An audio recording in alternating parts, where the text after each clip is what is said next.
Omo prayer, eya ne mo achiche, omo number 1, omo number 2, obi agina baby ogina. Sa wo hye nsu at the end of the day ne yekoto ba, enipa baako ene yebeyi no. Wo giri sese party no delegates ne koto ba wie, na yeyi kontekuro bi e wo ba begina. Mo amaka ne wo mo amaka nyina atitafo no, ebetimi abaye 1, a support na adi nachi, amadi nkurimdi abram 2028. Anuntina me kase ohwe yewra Dr. Brennan Champon mo fama odo ne youthfulness na ohwe sana the other side no omo akon me uza me bo obi tisa abronye din we hwe di oye as a whole regional chairman me me tin say obi be kase yewra kompre konsaka obeyi na kuma mu pa ye dwuma no ebe metin no credit aya na eba akopɛ nti mimi hu ne sɛ wohwɛ sɛ na ɛkɔ no dia na ye de ma yewra Dr. Brennan Champon na ne hu ni asɛm ebufo so ni hɔ ɛma ɔno te sɛ na ebi mu nyama kompreko ana Dr. Baomia so atuma nti nanka ɔdemufo a yɛhwɛ ɔmo mienu na woyɛ no kura so free hɔ a our resources, our Nindia, obetumi idiomampeni ama ayekama. Enti se afani afa mayen to minidia. Na ene yemfa Dr. Brennan Champon. Na ontumi mboa na yensa enka tumino. Nti wene made sebia mede Ghana for enim. Opanyi wabubo bebre so nanso obi busa se enipa num a wo mu gina no edi ne wo Dr. Brennan Champon ho a ema ne danso efri enan ni nyina ho. Oh well, first of all, one what year in Bashebejimnate we ran a 4th term into our parliamentary experience no no so dimu eba amanyoko mu nsem so a once why obi a war military background also no wako school ekita nimdiefa security and intelligence no no minor econo I think say he stands to be the best person obetumi Aboagye ama enema no akoyi ama komayo nti sana meme ehuno na uye no so kra na ne kra no MPP politics na koba se sika kakra kasa kakra nimdie kakra sa ni mani na yewra Dr. Brennan Champon ewo na meme gidi se yede ne kwa ebeboyen yede ne kwa ebeboyen odamu fua you know we have private businesses why in Juma for over 10 businesses are running ewo mining wa adansidie no ewo ho nti yebese Ghana for enebu ni tichu obi oba obema odacha yeye odacha kama na yewra Dr. Brennan Champon ena obetumi ayesade na yewra kufo say amanyoko no dey here tichu this amanyoko benya tumi yewra Dr. Brennan Champon so say ono adam no somye nsabeka tumi no enti the sadia na enuanom ni adofo yenta nechi na ose ka nechi a ono so beka echi say kutu say ba in this society I think say he is the most powerful perfect candidate for Ghanaians institutionally there ye de be adwuma ye beta nechi because ono no betu dey akoboshe asat no so na ne kwakwa na ndc ni bi ni ho betumi yewra Dr. Brennan Champon nobody omode no ebeba ene betu amache Dr. Brennan Champon intermediate dana me hu no opanyi focus agro ne form se amusha mo campaign no amoye ene nkomo na mo tete no a party fo no ebeto aba no wo magye Dr. Brennan Champon atum no credit mini aba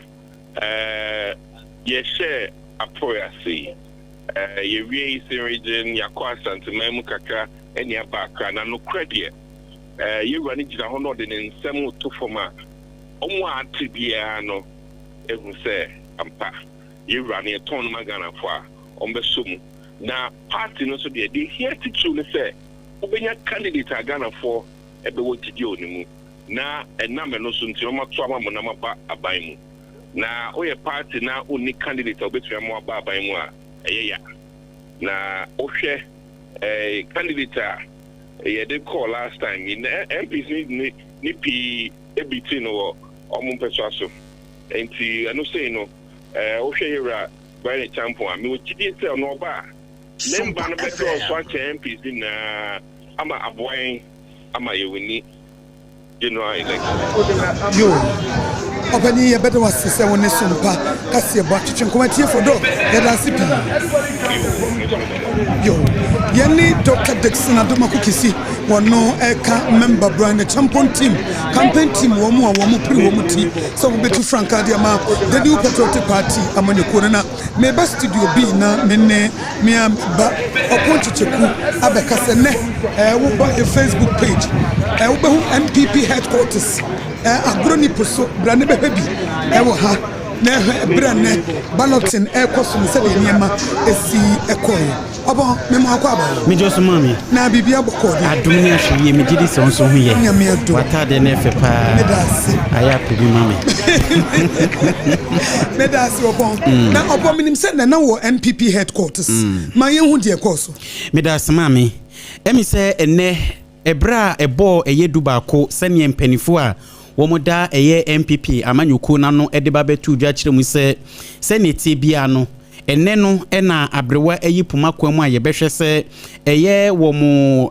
abato a ewo mu anim omo ba beto nyame adoma afefoforo a ye ba besimu no ne bosumi a edikan no ehu behia se wo se yehu susuya bia ne bia ya obi bia ebegina enu nti na ehu behia se nipa makomako enum no yehwe na fe yema womo eba beyi eye womo ne broni fe no balloting omba no mba beyi womo numbers nti eno anenam so ema eye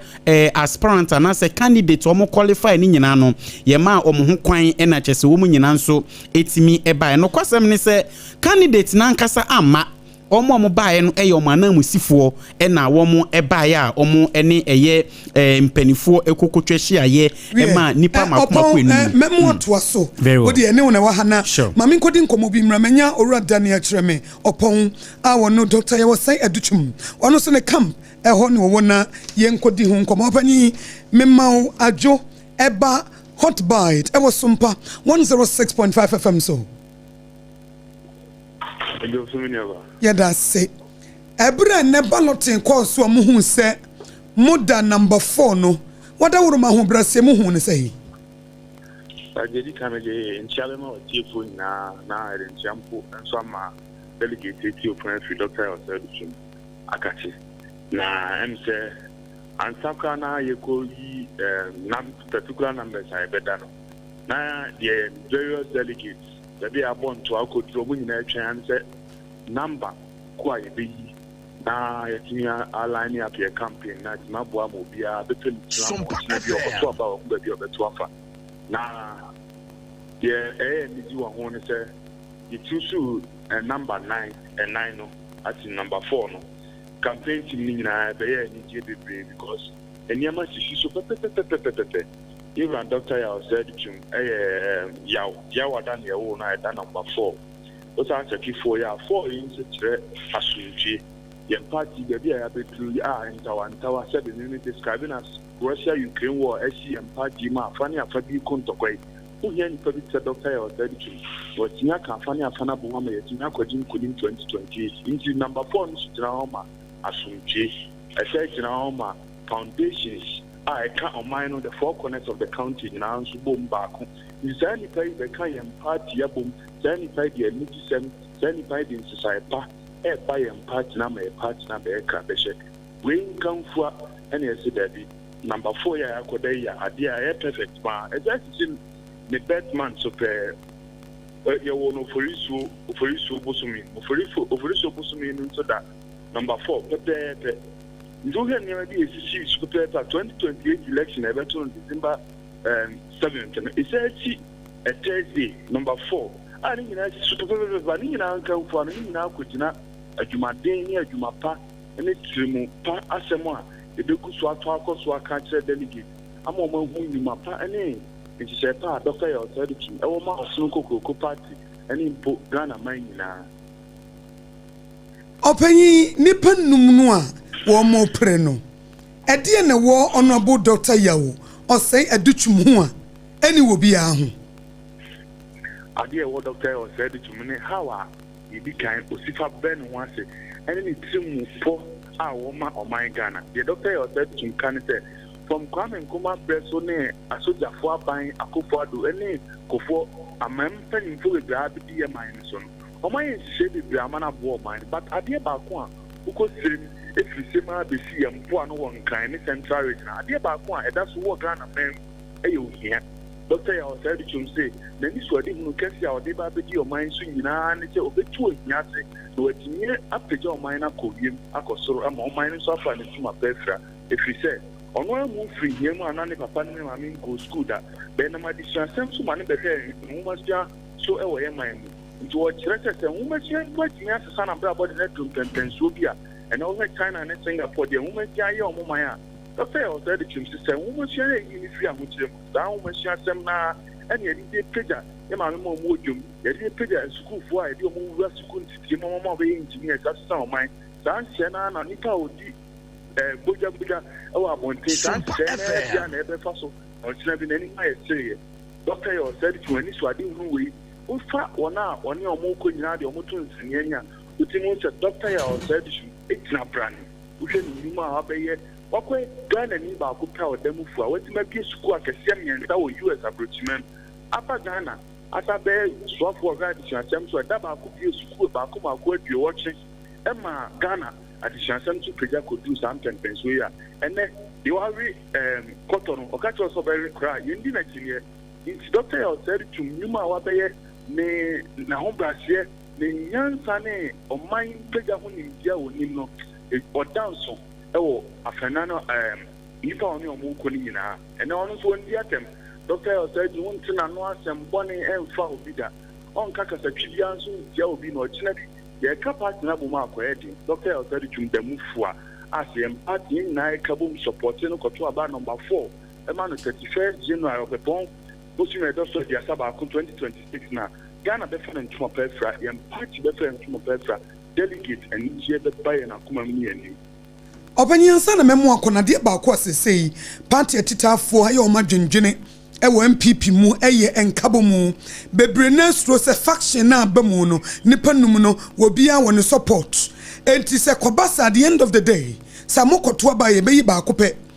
ebeye den na party no matimi aka mo ho abom free se obi wo ho a wonye ne candidate nti ene wo benya de ene party ne nhye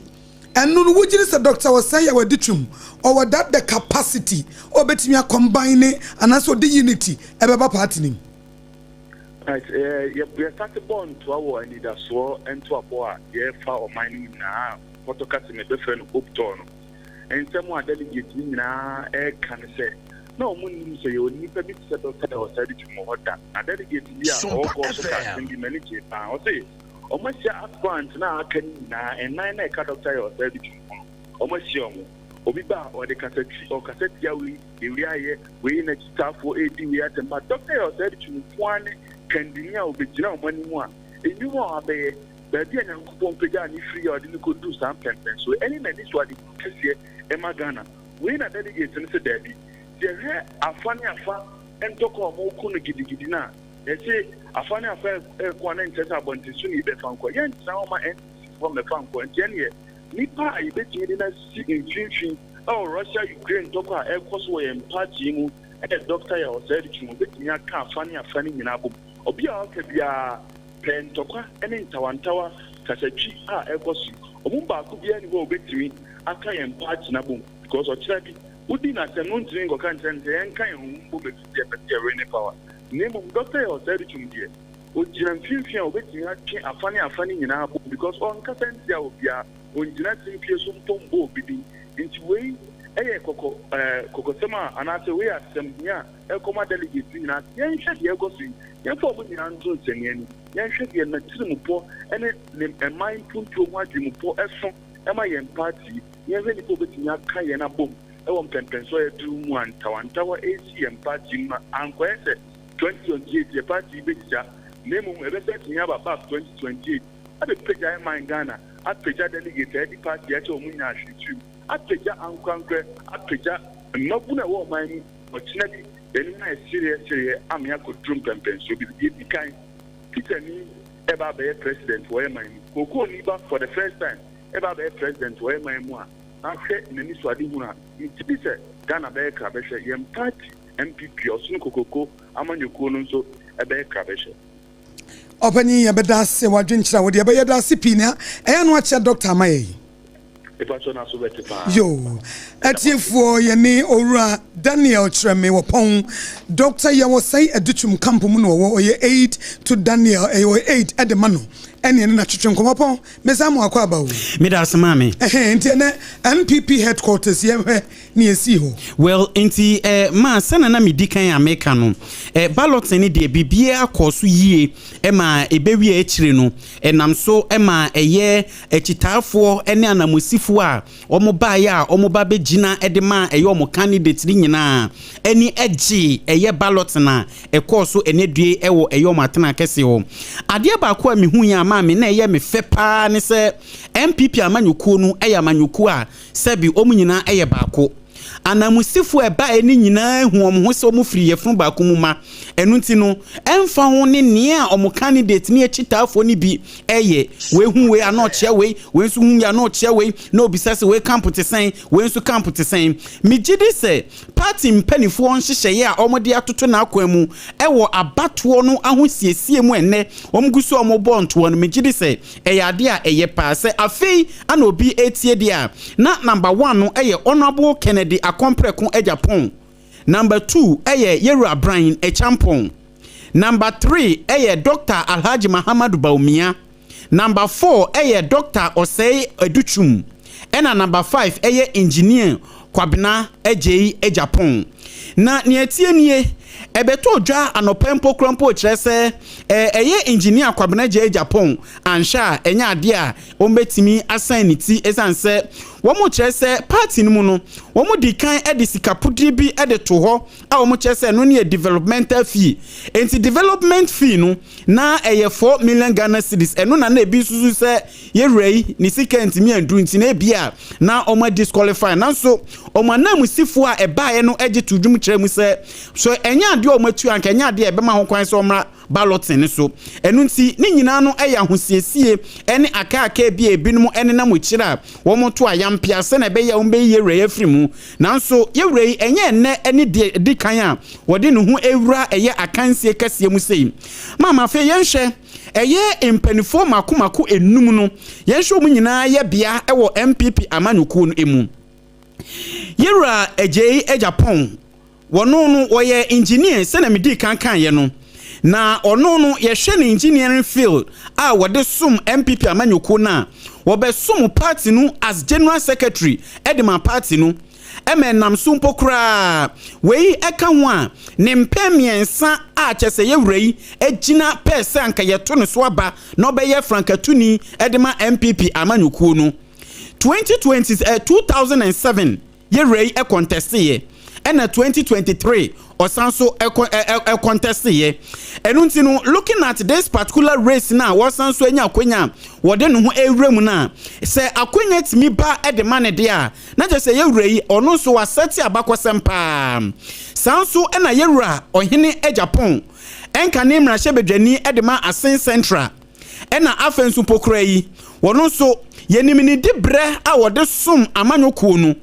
wei ka ho a empem yenunie a wono so e contest ye wo contest ye a woni eye Dr. Alhaji Muhammadu Baumia ye to abani pokrampo wie 2023 no wo to so miensa won enti we no eye enhyehyɛ bi a comment say otoso mienu ni mienu so a wotoye ene ene ye hwe baabi a ballot ne nso koye ekɔ edema no say number 1 na bibia betimi asi eno nso egina honom edema eye anamontu ana sense achaye bi a yewura ohene Japan ono nso ne die mu no ebetimi akɔ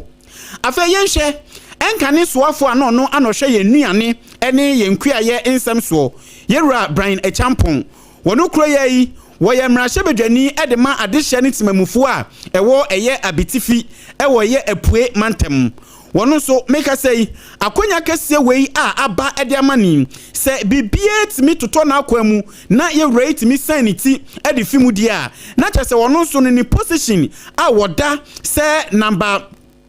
se oda eye number 2 no eyade a eno so ebetimi aboa ne papa ponche kuma min kodi nkomomra na mene opanyini baako enkodi enkomo Owura Kwasi Kwatin na Honorable Kennedy Japan ne campaign team no waka ho na Owura Kwasi Kwatin yenye na dwenkyere efa balloting and ekoso ewo party headquarters opani memoajo eba Sompa 106.5 FM so Minya mejonso na say nyame adumu na wonso Ewade ne medri ba aye de nyame ase wie ene yen chance balloting no Muhu se mwanya number 1 no. Edi a message ena kachire mu. Oh, yeah, I mean we are grateful to God. Yeah, the nyamiase. Say adi ye nyina se nyamese. Enjo no ana de ekono de eba. Ye koni enye special of many number. But we're confident say Yakopon na abese ni well. Sompa FM. Na aye ni DSM. Because one day I will tell you easy, but the number 1 only echo. The new people number 1. And said you in terms of visibility, go with a ballot paper.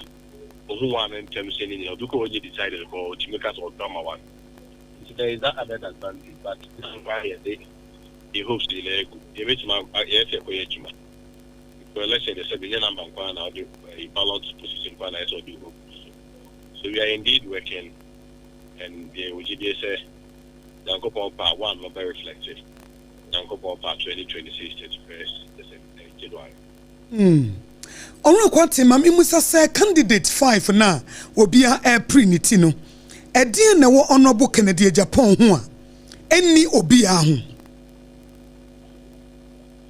Oh, second menka say the one ho eni obia ba meka de one ho a. Me hu say ebeboa. 1 Ken obia wujide woni muso oba be create human obia enye oba build the businessman and the business community amanyuma buso Ghana. So it's one important campaign message and also yema command for because and they are no ya even in his private capacity. They said we learn ya beka say or bepe akoye or even more advantage in terms of government resources and a platform and a point media the no go see it's the very academy and a secondly so that go through the near day and then so to challenge the party for the end you'll be to catch show it was on my party we need that discipline now for you to me a come my boom na and munyam grant and so by a party in there 2020 and go power team about you and I'm a party. Onro kwate ade baako a party supporters say woni wo mu di nkomo a kire wo madwene na wo mo tete wo ho ne say send the faction ni sitie wo bia prinity wo bia wo de support no we pewe no at the end of the day no say yakoto aba ni wi a ye beyi mu baako ne ye beyi no bebre na esu say ebeye den say other faction no ebetimi de wo mo support aba beta wo mo chi Yemfa ne say Honorable Kennedy Japan konya flag bearership no a obi beka say on that capacity what it takes so betimi ama party no enya one no mo dia 2028. Oh, Ken from day one has been preaching unity. Kabumu ho some kind of the bia oka. Entienya the from man and also one form of one at or the bia come of some more. Almost the doors. I want to make us a party of your party. Still here to him for and Jomoa and Akosua Akosua mo na me de moji de say Ken ba obetimi edobia aba abekabo because okay call thank you to crowd with the message of say yankai homom na say yankai ho amom na say be the issue ba entimi win election and we believe in Ken's this tradition who me na come as ade so for capacity and boom say which my boy capacity yo ora kwesi kwate meda se woni sompa kasiebo edi nkomo na we de minim se enka ye topic ne ho nanso briefly mami musa wansa no akofi se obi a ba Ghana free senior high school na eba placement school placement ya wo mu nim de na mi musa wo se wo show recently sa school placement yi ho asem a eba ye ne said enkwada bi ayo mu day student na obehwe no obi kura wo tamale na bia de na tonkran minim se wo huhu bia na minim se aban dada na breso no na pressure ne baaye no na wo obi na ye tai ene wo kasa wo should this year said the placement this city a wo hu ne say to be very honest dia ma pay very keen attention to that minim so automatic system no more run if the no more no more style one fa won so I just say okay ruo ha so man fa menim say one fa if you didn't found if you didn't will not create anything for you but you don't think how for a big school placement selection they should take active involvement and active participation in the touch you know and go back to no benya bia fi o meka so mo ye dey o mo am fa so ne bia na o mo man fa no man pay attention to it or you know I think that at every point we need to improve in our governance process, in our governance system, in all sectors. And we can only hope that it will get improved. Okay. Opani medasipi. Yo, Ora kwesi kwati waka Honorable Kennedy Japan campaign team ene no atwetwe nkomo no eti obonchecheku mame samra wosubiem na NPP headquarters ene said na ambience atmosphere no esitie said na hodwumadie esitie na wutwamfo nyina maye ene videos bi a wode ebaaye wo ma ye hu se na enkabomu ye adwuma cordiality bi unity bi na ekoso omo wache de omo ye worried ba wugiri se NPP achitafo no eni kwanse ni pannum o mapia bai emu papa mu no ha obi ana mame da se ne metimi aka ne se enye se ha obi a esan se party no mu no MPP amanyoko no ya amanyoko bi a enene na bia hu ni se menteme ho aseketu abi wom but ukomu ase na bebre na no omo communicate sana amanyofo omotie enu nti amanyoni die se oye na ade na se bia wo tie che no wanhwe ya ubehu ne ho se ebia wo monka typical example engineer kwabena eje Japan ni die ye ba se 4 million yi wenye sika entue yi ekowi eche no omo amusanso eka ho bi no moko ekoko endorse ye se ne number na ni position we choose no very vivid and you say party no ema ho kwan na omutimi ebamum enti ni mimi hu ni se MPP amanyoko ni se nene ye hu ye ewo eye headquarters no se sa na omoto aso dia na je se enye mwanwa se abato na ye siesie ho akwakoto no nyame ya adoma eye January afefoforo eba besim no ne bosumi etwato eye bemene da no sa da ni bedu no enkabom sonko ebetimi apagya wo party no ena me hu ni se afiase ene no because se ni ntokwa na koba te se ejina eye yera Kennedy akompre kwa Japan ena afensu no Dr. Alhaji Muhammadu Baumia similarly because ye share last year election na sankrofo mienu ye nya akonya contested with the same balloting ekowi eche ne yeto aba ne wiye no ye nyina ye hu vote yera Kennedy Japan epuli ye even though Dr. Alhaji Muhammadu Baumia then na no ye vice president no ni position otimi nya ya otimi nya akonya de babe boa ema party no etimi ekọ eye akansi na 2024 general election no enu nti no campaign for no wo ye no afoforo ni nyina na madam wo so mu nyina hu omo tactics se omo timi hu omo tactics a eye ade a ebetimi aboa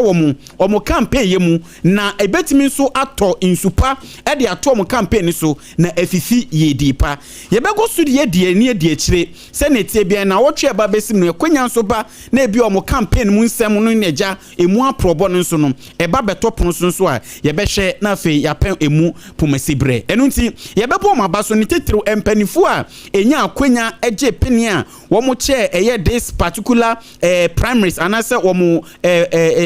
election vet ni mu nsensem nyina bepem sabre na mommy yemmo electoral commission fo nso abaso ekwa ebe nyina wo mu nyina wo mu di mu akotene ma ewi a kire ni so no bibia etimi ekoso masumdue etimi ebae Nessa bedwafo ehamba to so behwe so kama pepe etitafo no so net say etitafo no ba ye when na make say ye hwe etitafo na wo mu nyina ba ye na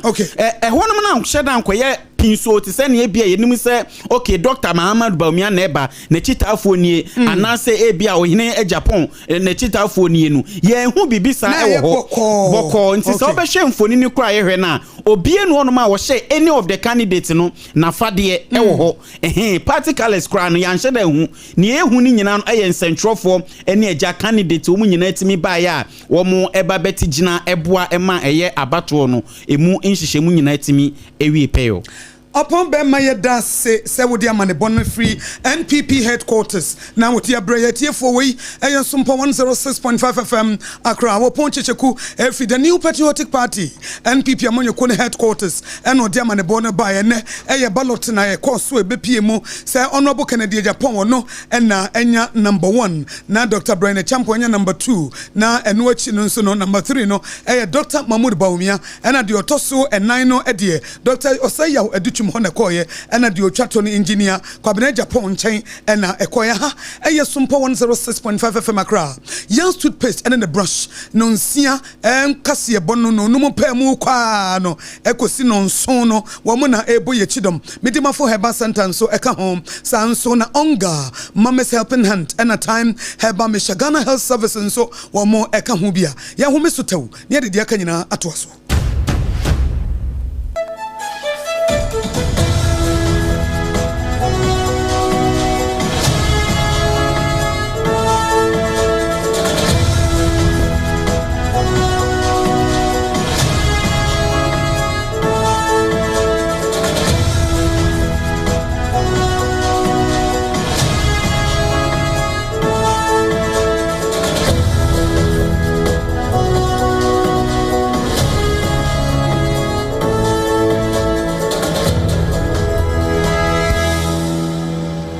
Leicester complain me tarikasi yabo antu aso na Ghana de shimama yada to aso adiama mwono na ansamna to aso no bi yanjebre na yenchechum Accra Mayor Yura Michael Alote Ediatu Jaye ne washe eye shop business and business owners makomako aduasa enson sa ene won munyina akwa akogina mara no se won manfa enhye mapa anya dwuma ne nyina no yesa na no ya wada ye twamu a na Ghana ban de se wasa National Sanitation Day ye de siese ye mpota mu ye fiefie mu gatas ahoto emia ya wodo achoki nyina ye hwe na ya mahunidie mapa aya dwuma no sa business operators makomako aduasa enson yade a wo ma fa boga anya so akura wa nkramantemu wa bra eye kumase meyo ene nkran meyo wo mo adekrata epiedwa se wo bia toto ne store mu ewo ma Ghana sane ye beye na ebetumi abo ma siansiesi adwumadie yi eno atumi akoso na wo mo tro se ene ewu hwemu a business operators makoma kwadua sanso a wonsa aka wo mu yi sama engineering panyi kwantrofo ya wadano woka ho vision transport aka ho ana VVIP transport services wonso so ampanyifo aka ho bia wo de won mu nyina akwa akogina mra no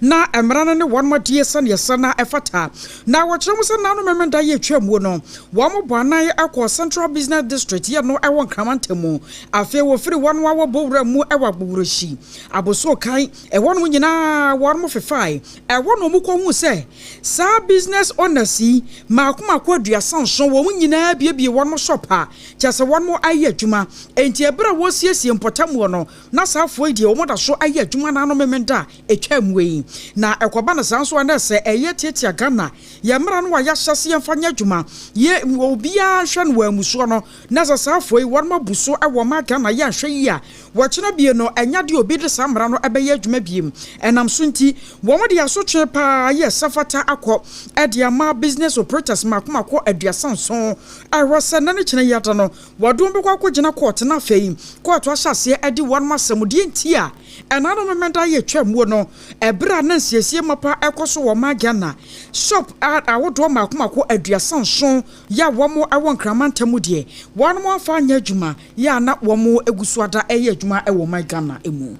na Ghana ban egusu ya wo so obetu fom agudie asemekere wona woni tumi krata na do enam so ema Trade Union Congress ya itwatiawa TUC womo ayenhwehwemu bi a wono de abeto abonten e chose e wosa ban no etimi declare state of emergency e wo galamse wosanse yensuo ye wo memo ni nyina asai ye beto mrebi no enya de a Ghana for ye benyensuo kwampo ni etimi anom womo chose hwehwemu ya wono ye no womo de hwehwemu kopio mu mfifi mantemo ena afei epoye mantemo Central Region afei Eastern Region wo mu hu se ensu abodo a ewo hodum nyina asai ya chese enina ye dikediga eno na nam so ma wo mu chese e wo sa ban no ende ne nan esi form na ye hwede ntu ase kra na twotwofo panyi edema ekuyi eyora Joshua ansa wode Central for Kasai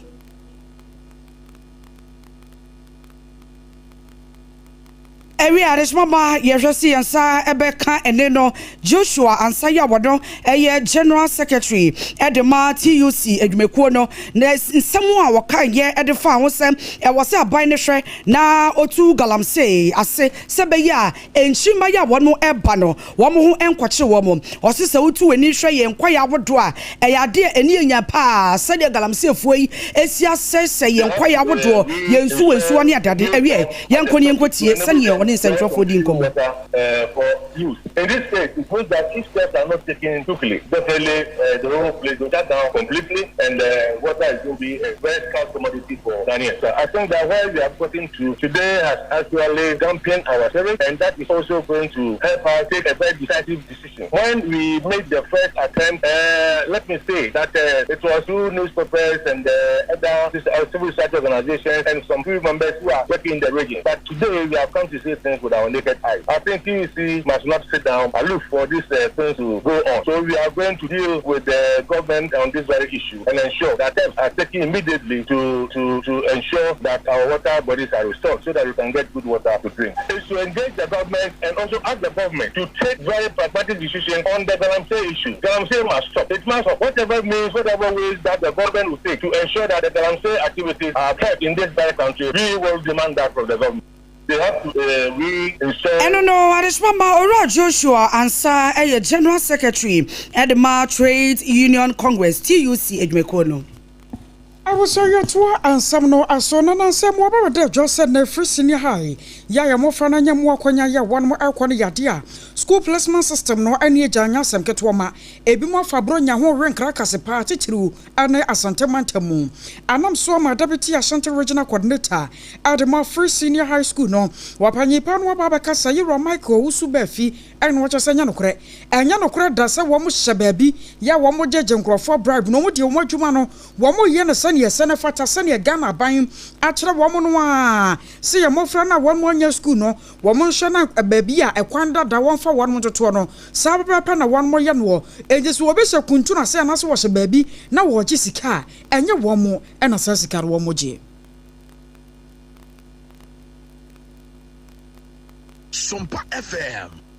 Here we don't pay money to get admission. We have schools available. When you come and you prefer any of those schools, you put your word in it. If you come through an agent, the agent will come and you do it for the agent for free. And maybe that person is the one coming to charge you. So if you have any challenge, anything, come to the center. Don't go to a second party or a third party. We don't do that. And even at the center, we have schools that are available. The schools are here. So if you look at my far left, we have St. Sebastian Senior High School here. We have Antwerp Senior High School here. And then we have Jacobi Senior High School here. Some of the headmasters too have come to us that if you get students, we should just send it to them. They will do protocol for those students for free. So if you have any issue and you go behind, you go see somebody somewhere and the person takes your money, it's not us. We don't take any money here. We don't deal with monetary issues here. Here we don't.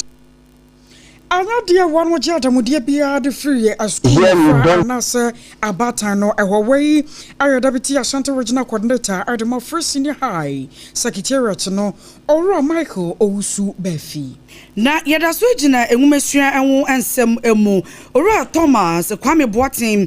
Deputy Ashanti Regional Director Edema Ghana Education Service na wade ato aban no anim se wose aban no ede ne nansi fom pa o se ne oko schools awodo mu enkwada no se ne wo mu muade no ne nyina ne se nkane no ne yehwe nkwada no ye de aba ko school nanso ne aban no abresa ne mani nyina ase ama nkwada no che se odu school mu a wo mu ahuri agina achechefo no wo mu kon okahwe a nya de nkwada no etiem to che se aban no ensanfa nkane niema na yeyo ewo schools awodo emu no se be ye discipline ebe ye adwuma. Okay, you know that Indiscipline Act is something that is always wreaking havoc to our society. When a learner is not disciplined, first it will affect the learner himself or herself. Because if you are not disciplined, how can you learn? The learning that you are doing has to do with you putting yourself in a manner that will be able to learn. So if you are not disciplined, it means you can't follow. So in the first place, it's not good for the learner. Two, it's not good for the school. Nipo kasa ye Ora Thomas Kwame Boati Wando Deputy Ashanti Regional Director Edema Ghana Education Service no we ye no na maame ba ko no so edi nenu nyam ebepe dwumedie no ase Ora yere Theodosia Jackson ye wando na ye principal wo Jackson College of Education enso edi so aso se senior indiscipline ekoso schools awodo mu no wo se aban no ebemu. Indeed, it's very shameful. Someone who have been entrusted to take care of a child, instead of grooming the child to achieve a purpose of his or her life, you, the teacher, you destroy the future of the child. It's so sad. So there should be check and balance. More so, let's take ourselves to be our brothers and sisters who have been posted 1 year now and have not been paid 1 cedi. What do we expect them to do? To go the extra mile to cancel somebody's daughter or son? No! He will just go, if he is angry, he will just go and sit there, close him, he will go back home. Nipo kasa ye Ora yere Theodosia Jackson wano principal ya wada Jackson College of Education nene ene yokotie ye. Sasa ye mo for ye one more akonto so ko mu no obi aguso ada ya wo ye na fam de pa abata ne ahwefo ana fam ahwedwofo a wo mo wo peso awodo so wo mo mbeto neoma ane akade no de aboa enkoda no wo no suku kromo no wo mo so aye won ma fam na doma east mo ahwedwani wo mo nya for Rahel amawusuwa ana dia futuo ayman kodai waso obesere pasa na ekwa won kono wo mo rasa wo mo de nsiye na nweta so ba ye dwuma na afei wo mo nkonkogu aban na nu ma sesanse ko ba na se nu a enkoda ne pi nu a edru ba bi bo nu ma sore wo mo menso jase won ka hwia ma wo mo tie sabio jase mema sam ne masam na ba won mo ni so ya eno no akoba na sa nu a amoa ema won ma de hwia no enkonkan Memma binananom de mene ho ka ne se school kura ye nkɔwie de broni ka se education has no end de se wusim no wie JHS a afi no wɔbɛkɔ senior kyɛ sɛ wunuru ba bia de edi kana mesre ho se ho bɛyɛ ahobrase e wɔ fie e wɔ abɔntene so na ho de akɔtoa so e wɔ school na wɔkɔ num ye mu bi no ho sɔre ye bi no ho ware pa fie ndie ni se emma se wɔkɔ hɔ no wɔbɛkɔ akɔto teacher ni bi ana master bi ana bi de wɔ kitchen na wo so ware no kura mfie ngu ne bɛ pa na se wɔbɛkyɛ oso senena o no papa tentene ye pa eno nkyɛ sɛ ɔyɛ wuti pen nti bia wo beto no including wo classmates kura no mfa adidie emma ho eno achi no wo kosua ade wo de ta ne nam tifia sɛ wo bɛyɛ punctual if wose wo kura ko earlier than na anwatru no anadoma East Director of Education Oro Philip Adomodanso anso edeto aso a wada maami asekyerɛ sɛ nyame anim ni wada na se nsada pa afuto sonko a wode amamfrɛ Lia Rahel Usua Eye, Swani, Yasomu, Yaniaji, Mofrey Koi, Ayana, they are moving to a new environment. Omukwe, Mukonyanam for peer influence war, Mofani Bioha, Omonum drugs. Until the best road, Jadam Ponyanko Pones and Kodai, Ombe discipline, the Castle Munda, Mada, the Castle Munko Didia, Ombedi, Nomonko ye now for Bonnie, and Kofriskum, and Krom, Bimbra Homoka, Omonji Eziet, the best resa, Yamibe Adom, Kodai Koi, Ometraskum, Omosia, the Krausha Abeford, and the senior Bay up. friend BSTEM science technology and then engineering mathematics bi ni nyina e wo ho ankora na bi besua se de be o mba wie school no be yempanyipa no bo doma is no bo Ghana no bo wiase nyina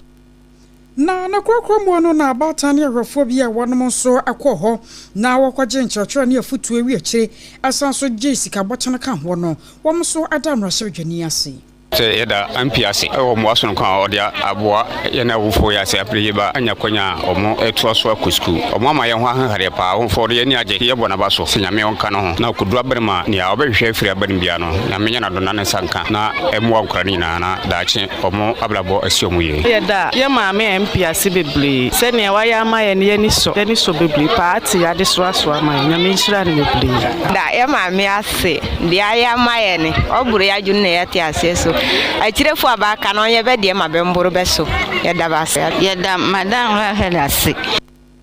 abusia wayi aya bata ne arefo bia doma east ebroma shirotwani wonmonya for rahel ama usuwa na wode ne ma hodo ne afutuo eka ho ama nkoda wonmo kwosini high mu no emu kakra ne ekoti na watwe mo na CID eto nsade frame Yewura Bernard entry boss yakoya adodo no a efren chama wuntumi ya wono na edwom tenani edema MPP amenyoko no e wa Asante Mantamo e se womombra ne womo head office na wombeyi nsembisa miasa bi ano esanse womo hu se ekwan ye wofa so a wotu fom agudie no ase enyemra kwan so titru ene na konta mine no edo nam so amachama wuntumi ekopie mo e wa CID department wono na wobro mu kodu ye de kakra wo mo hye ne se wontua eyesika sombo 50 million Ghana cedis na de ne etoso enso aye 10 million Ghana cedis na jese wo kan bi enu nyina bomu a na aye 25 million Ghana cedis eno wo mo hye nse ontua se scan kra ansa na wo mo gya no amana kofie na sa embre no chama wontumi enya 25 million Ghana cedis no amfa mampanifo nam so ema wo mo yese ne wonda kopemra obanya se skano ede abane de nya de a won mu ebegya no na mika sei ene due ya chama wuntumi enya 25 million Ghana cedis no ede akwakoma empanifo no a wo mu ayi no se ene o mberefie na onkodi ne yiri aduane na empanifo kire se saa so bobienu a wo mu ede board no de di nkai kra ele se wo tu fom agudie wo bra woni tumi krata wo bra abai no egusu ya wo peso okutia wala woni tumi krata wo mu se yesu ene yensa se e wo mei emu nanso no papa se woni tumi krata o ene wo se ye kwaye ene adade de di nkai kra eno no na de to so embienu ene se wo se yensa se ene yensuo ena afei ekwaya hodo a ewo memu na ye ma no kwan se onkonko ye saade no eno ne tosu mienu a ye hwe so eye se ene wontua se skei ye sombo 25 million Ghana cedis sana wo mo etumi eyido edi efi wodo mu a ene due ya wonye sika akwakotu a mika sei chama wontumi ewo fie na wase abrante kwa bia wonya mfinsha na duo nso waya shankani bright entchidoro no abonma ne se escobar se won konkodada wan prochi mfinsha no enan wonye nkonkodwuma pa emfanka ho ni nyina no aye se wonya na adwene se sabie wodne sane ne na baye adwuma na emu wonde de nkrofo akwakope no eno no obekwa akowia na insuta circuit court no anakwa asetena ewo secretary central mensini mu ewo Asante Mantamo na his lordship Simon Nkatia anatena dwamu ema akodboni chief inspector Odro Salifu adi asam no atudwa na wanu mua na wowura bia France Julius Dasa owura no eyekuani ewo boayase eno eben anyinasu ana abranche France Brighton twi a yaka no asem hyenkani wono so ewo anyinasu wono mu abi na October bosunda na to so ensia wa afimu enom kyese na homachi ensubrani bi topa ya na nyasem ketwa mana owura France Julius das hey wono akora ya wa bia ba ewo bia ya wote no enti ahomache bese no mienu bra na nsuo no tototo no ano no yese ewo so oba abontin begu nsuo kakra jonhode no enti wopie ya pa no hu se ne ba nanim wono asa akwa bi ne nam otwane ne kuru cross akwai de ja wo kromfo ana ne nua ba ma wona ne dadam George Gadia wo fra no se wonka no ho na wor mu nyina mfa nsuo num konkohwa de kodia abrante ne ye e wona bia ba ho ampani ampa ebra wo mu koduru ye no na jackpot machine ya eno se bia ba ho abrante na maso afei ema ne mema footwear mpaboa ya warmo shei eno so wamema so Samsung Galaxy eno so chese bebre phones ne de wasesa brobro so na wode anamo enti wokeka no mo wefa ye nyina abobo mu a na 4863 na chese esomwo na enam so ma wonom kokokere abrantie no de ne ko police station ma mo toto na no a aposifo bi sa ne nsemo na se wage atum sa no kwa wonu ane kodi se adwuma no no kra wonim de kan na homache no bra ne nsuo no tono a wo sore ya so wo kwa akobokro no nam so nti aposifo mfanche no na asam no wo kan na sa na se ento asomu ema wo mo yesa ne wo mo na kwa akogina kwa oto no kwa akọ sa asam kro yei wo ho se ko ba se to kwa oto no asomu di a na won ma jana ma ne ko na insuta circuit court ho eno mo de abranch e France Bright entry Escobar ekoko pieye wo ko yo kan na asam no na sa asam no ankasa no eni tire ni nan anam so ama his lordship Simon Enketia ahyese won konko dabra adaban approaching finhia no enan wanya ponko dwuma fankan wo kyena biem wo fremu fi no obi kura neoma egu fam a na nya ne de a enya de ode ne nsa ebesomu. Na Private Security Guide Association of Ghana wamaba bonten e de adesede ye mo den e de ato aban nim se aban no entwa wo moni emehwe wo mo na sa kuoi eye ku a wo mo enhye aban ase nanso wo mo eye bambo adwuma e wo mai emo na wo mo e de atodwa se ye hwe akatua wo mo eje wo mai mu ase bio are ho pa nanso adwuma wo mo eye no wo mo ye adwuma pa enti wo mo chese afia hyase kra no wo mo ekohia Ministry of Interior ya Yera Honorable Muntaka Mohammed wano eneda womo ano eno ni afia hyase wose epu busminum womo sansu kohia Minister of Labor and Employment Honorable Dr. Rashid Pepo womo kohia mo ni nyina ne se empanifo behwe na womo akadie bia wose womo nya do womo timi enya nanso se bepem sabre no enya ade a womo enya na wone yensem training Ebenezer Wusu ansa etwetwe nkomo wo bra President Roland Mensa ede ensemi etudwa the Kosha Imperial Minister, Private Security Nasi, Asia Minister of Labor. The way private security organization, a comedy partner, and send Uber employee nipa na oye juma 12 good hours a day. Now the 500, 600, 700 cities the share with some at the end of the month, turn the salary. And try committee. No multinasi, no more designing salaries now with the private security. Na a juma na ye esweni, omuye frima by script kwa eto manso ana o man japade enye yesara ko wenye ye die nyama bebre to mani concerning 24-hour economy ye check the mu 24-hour economy sebe jina so pintu dia is a private script account ye dia dictate to mani say this 24-hour economy yes no say sitie bia ye pete ye involved interior minister o ka say government I intend say obetreni ye na for the office each edipeni location na ye do kwede ni na ye de ma so bia o ko galampe ana o ko energy sector they will train you na be ya obenya nimdie e fa sa sector na omudi uko Nipo kasa ye ayora Roland Obiba Mensa when we president at the Private Security Guard Association of Ghana one yensem training Ebenezer Uswansa and the Disankomo. Admakoya one more charge in Muhawamun Samu Mental Health Authority, one Ghana Health Service and Afrasuya. I show my Ghana Pomudimun Samu Akaba Chim. Now one Makabu Muanasa a Yedmedias from Konyana Mutu, ya Wababa Tuan Wabo de Rosen Nea Jimuhano at Asokosopa. Now Sabionia dia wawro na honko na monten so ana ekyeresa na dwene eka no ye woni papi no won ma hyekoto abotai nanso won ma dwene na te ye ne namba bi kura ye wose ho da wo no won mo hyase na dodo no adwene sha eba fie na deputy CEO at the Mental Health Authority ayo papa Vivian maami abadazi wono ene ne semtrofo akasa ya watro se nei woko mantama hodo ne mu a won ma hyase e ma wo manfo pi no antete ya enche won beba fiefia wodo mu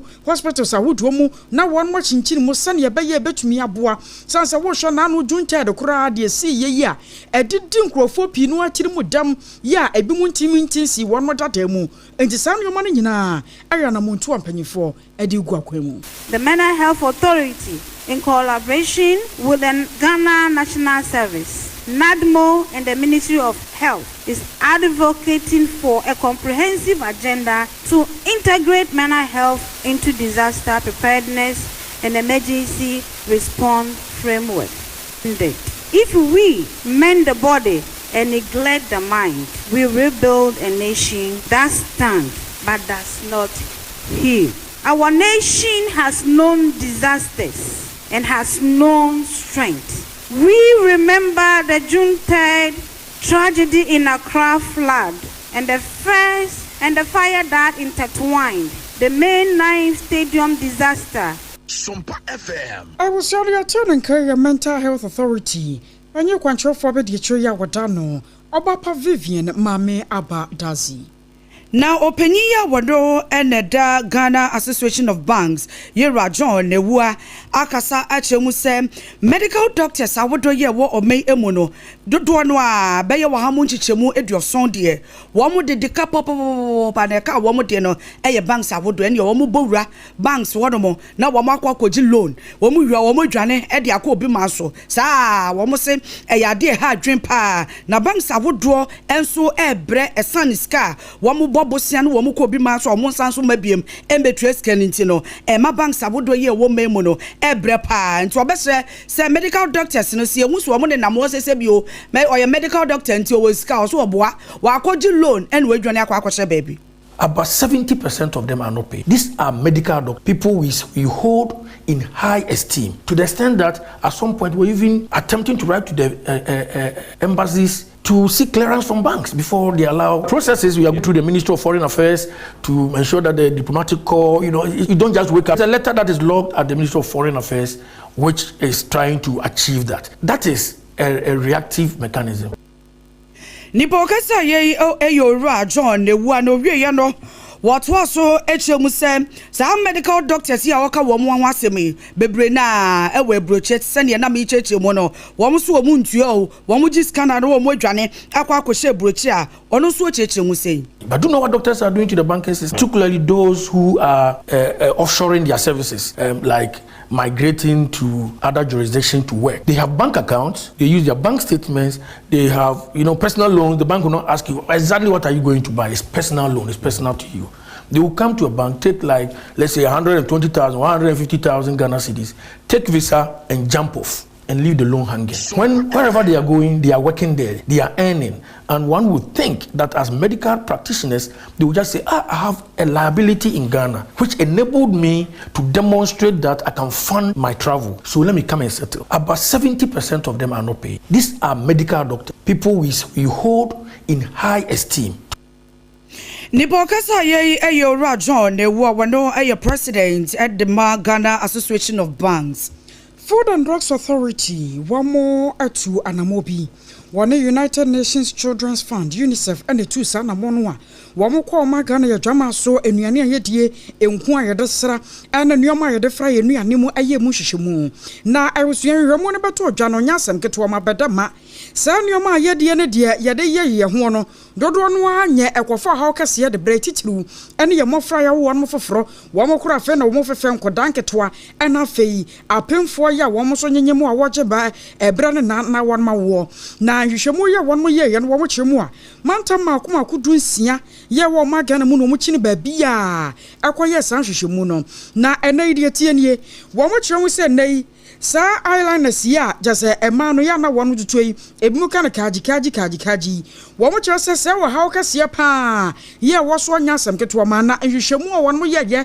now what a fun for dear mono a mobile so how much more at your watch 80% a day I was yanya papa and I'm so at how can see a bra the idea can near cheer now one much I said nay about tiny bit you can one near chicken koda and get one so near to the camp home a mukrampo more so a what to when so and one in so ye high a ye fee through when so a sounds of crampo ma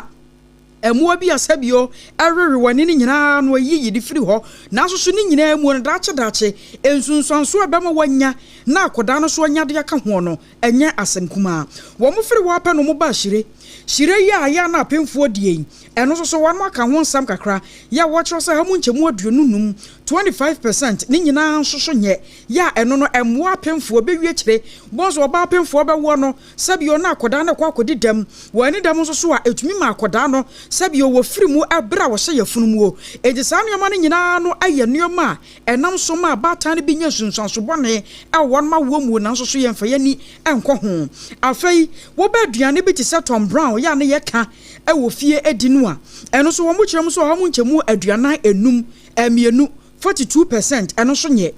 na ebra wo mko teste ye no teste positive mia bi te sankran mantamu emfimfim mantamu na afi bono ɛwɔ no nyina no Tom Brown ayɛ die no kebetumi a yɛmfa full stop ensi to kakra sanse sami anuane na ɛsɛsɛe ba no yɛhwɛ yɛ dache ɛde nsɛm bɛba paa na saa nneɛma wɔ nyina no mde gu nsane ani ya won mo ye ho hwehwemu adebato dwa ya nam so nti won mo sere sa ema arafo ne abatan wo bibia me ye ne nkon ho ye papa sane ye be ya sa ne ma wodo mo bobbo so ikagikaji Tom Brown ene shire no yemfa bi nkan ho sesi ye kozi se nhwemu apa bekoso na daddy professor afede ho ate ya enkonkofo ha okese emfama anya sa dache Ghana ye be die dokonkwa eni ekaba abano ebusua empanyufo se sankofa wo he yenche no ntino yensambu kompo na yenkopiemu ewo illegal money emu efomagudi eto na head of communications ya wo Ministry of Lands and Natural Resources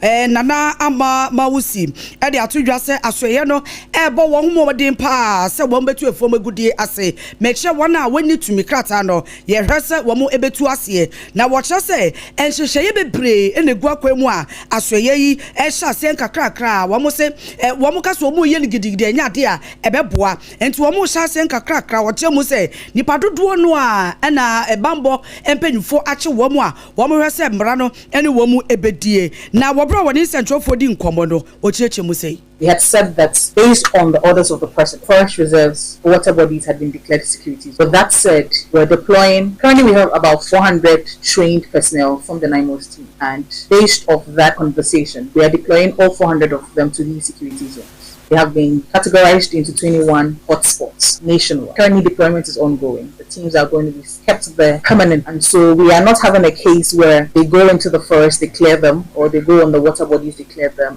and the miners have an opportunity to go back. You also remember that we also have the blue water guards who are basically recruited from the riverine communities along the major water bodies who are also working. These are also permanent staff who are basically, their job is to create awareness within the community, to serve as watchdogs, basically community vanguards, and also to ensure that they ward off these illegal miners off the water bodies. So the blue water guards are deployed on the water bodies. They are getting support from NIMOS, from the Ghana Navy. Then the NIMOS team is also being deployed permanently across the hotspots.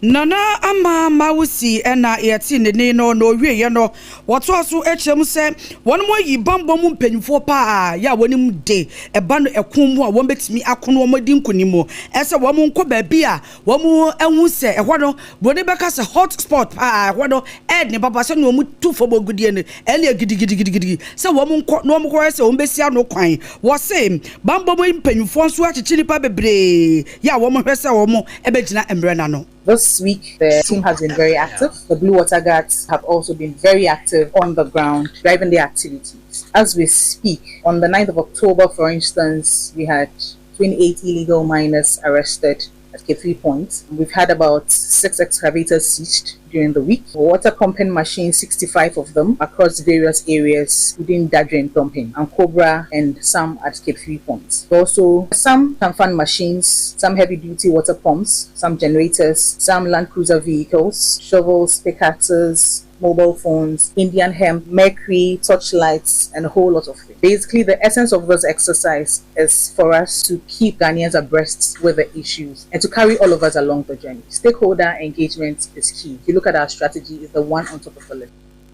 Nipo kasa ye dana ama mawusi wano head of communications Ministry of Lands and Natural Resources. I was sansa siya yasese no koye ana wokọ Sunyane Teaching Hospital.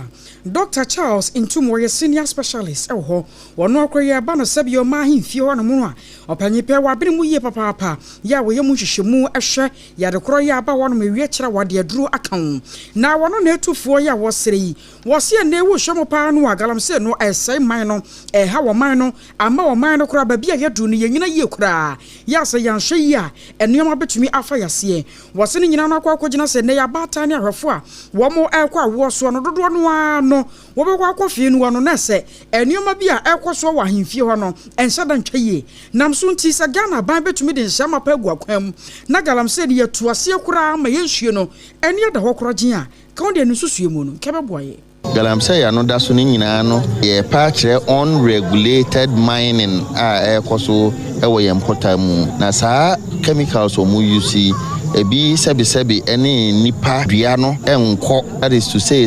kakra ewura duanum ewura nsuom na wudie no na covid no ebeduru ba ebi na sebi obi nyem na obekwa kwatwa ne scan na obehwe no na abnormalities bebre na sebi o akwala na adwene kora amfo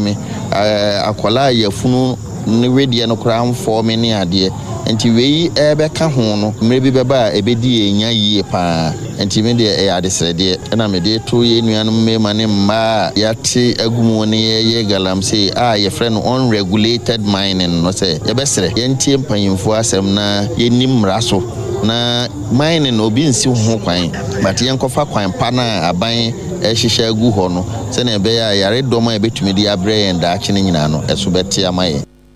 na anwachiri no Alora Prince Edubechi Antwi where executive director de Mauridos Africa wapanyipa no so church mo se no kwasam no se ne yakunafo wo mo brɛ wo mo bra papa enti ye hwe yensu ho asɛm aka no na ye hwe akunafo a wo mo so wo magana mu asɛm aka Oshe sebi developed countries aman bebra tumpon ekwanimu who say ayana oman no hyehyɛ a ɔde so akunafo ase nso sɛ oba bibrem ha ana Ghana ha yewe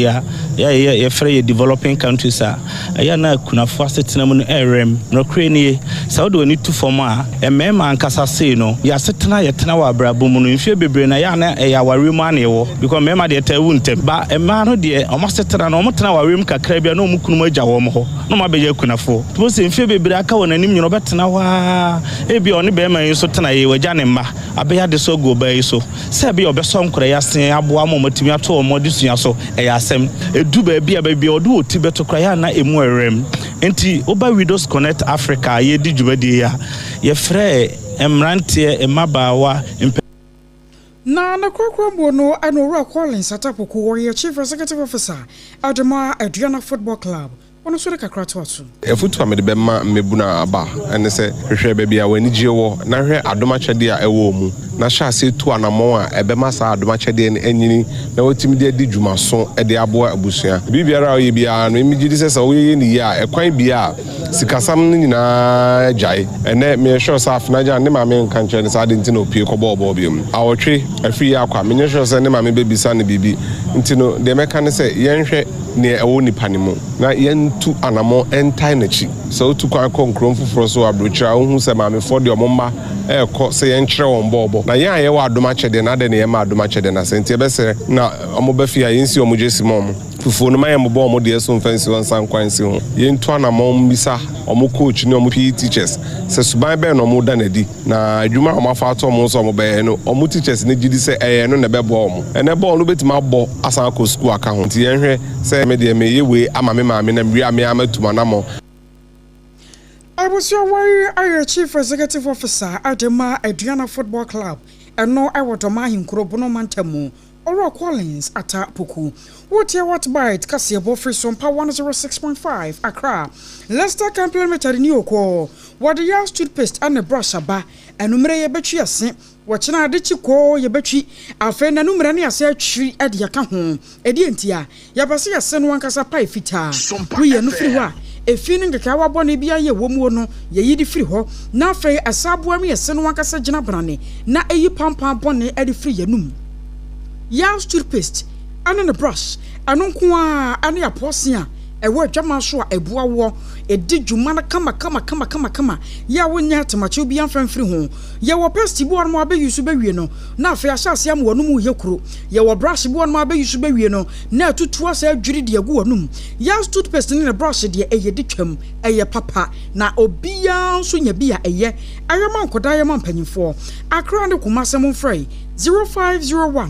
61 9588 0501 61 9588 and 0501 390338 midima for about centennial doctor say what the time what to yade no so doctor we na chese wo hyebo a odi so and na no the birthday na say abusua ko hai pokuya se mayera ene kumase ebu akwagogo se wo manfo no be nie wo se wo gya yarehwe no no wo se ma wa kyade wo gya yarehwe no na wo akasa wo se nya kyade bocho ebi mu nya mo ebi mu nya phone ebi mu so kra bu nya TV akakraka pa enya asem keto ma eye midima for about center nko a ana abekwa akonya bie wonya bi wo ba bia biem wo se diabetes na ha wo eye stroke esichire yate waposo yo ya wusisi ni twa hwinhwim kidney failure sana yade bia ye bodin wo maga na mu oyeye no fa ko medima for about center na doctor nhwo wo se ade a won pa biate ene so doctor me wade ye mfinhia dunie awo mada wo se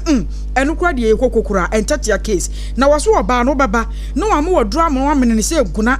awomache no mienu enu kunhia emu asem ano no bosome baso na se dam abosome nkono no wa fa ho afa oba akra opokuya se mayira kumase wo wabu akwagogo wona government school ni di hwani mu 0244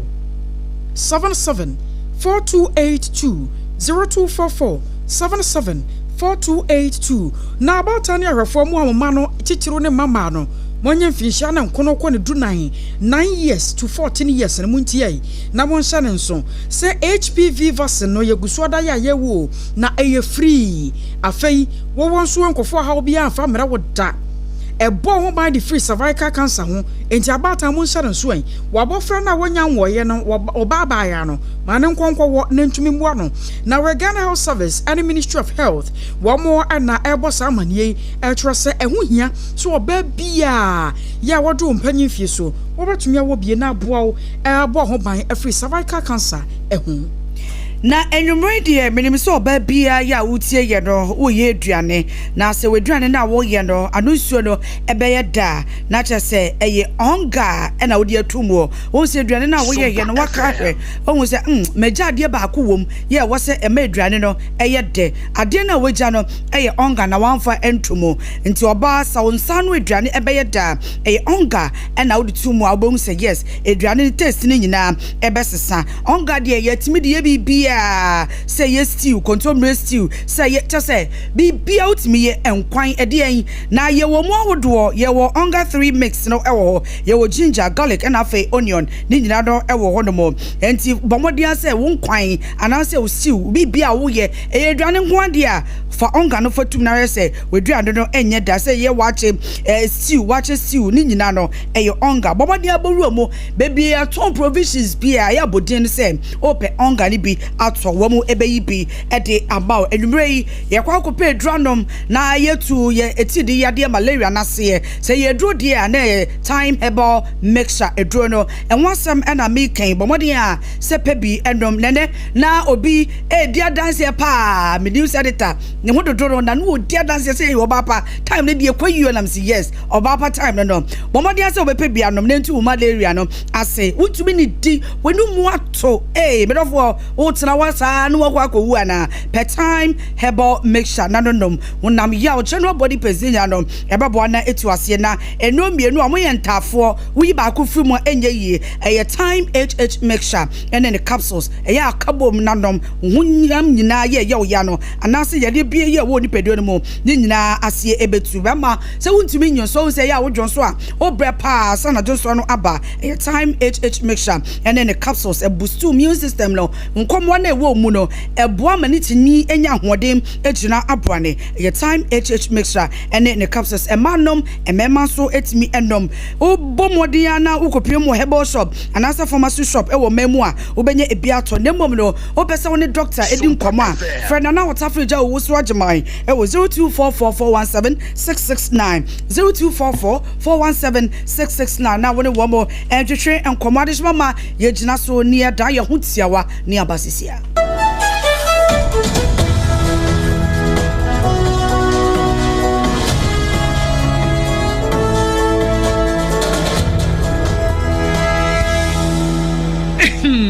Medo edrano pa wutimi to wo boase etwitwi wusi o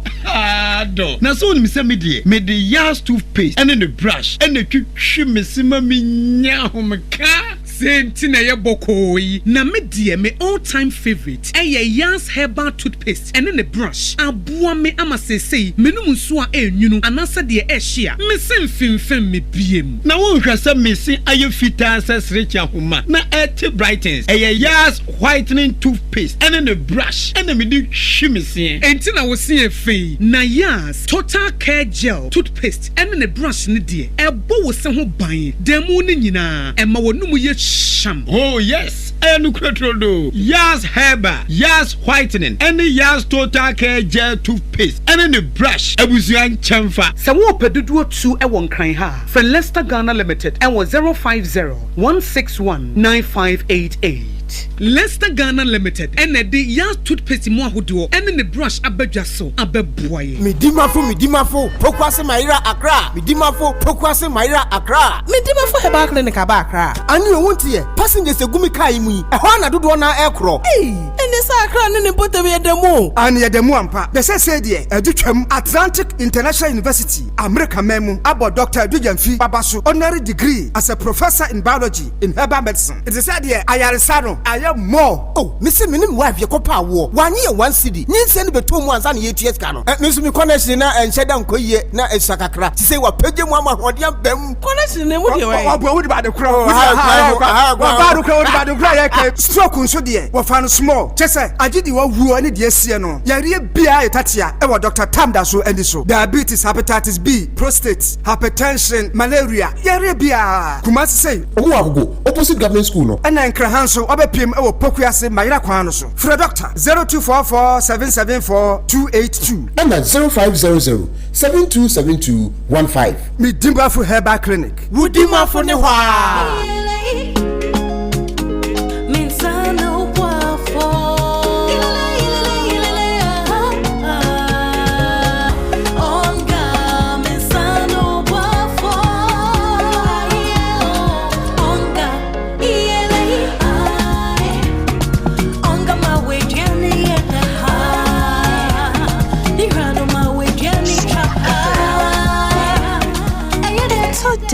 Obiari hia emwasron kubia epemani niane opepa aye de chenja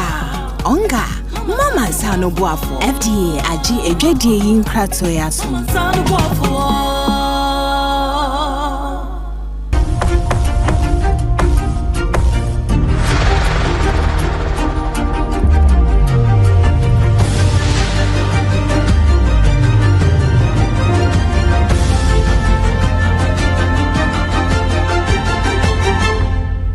TV Emma Aketiapa.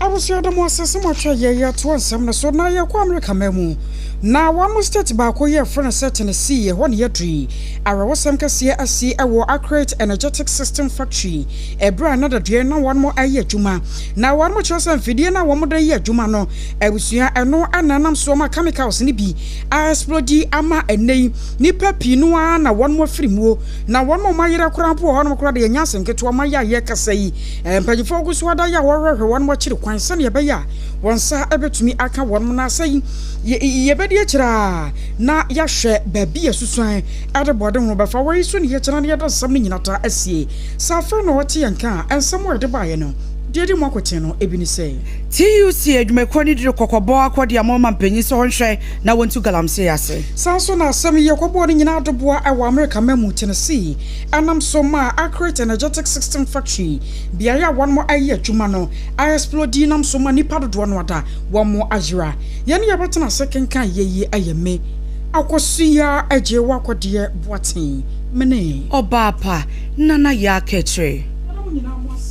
Ama monity a adehye.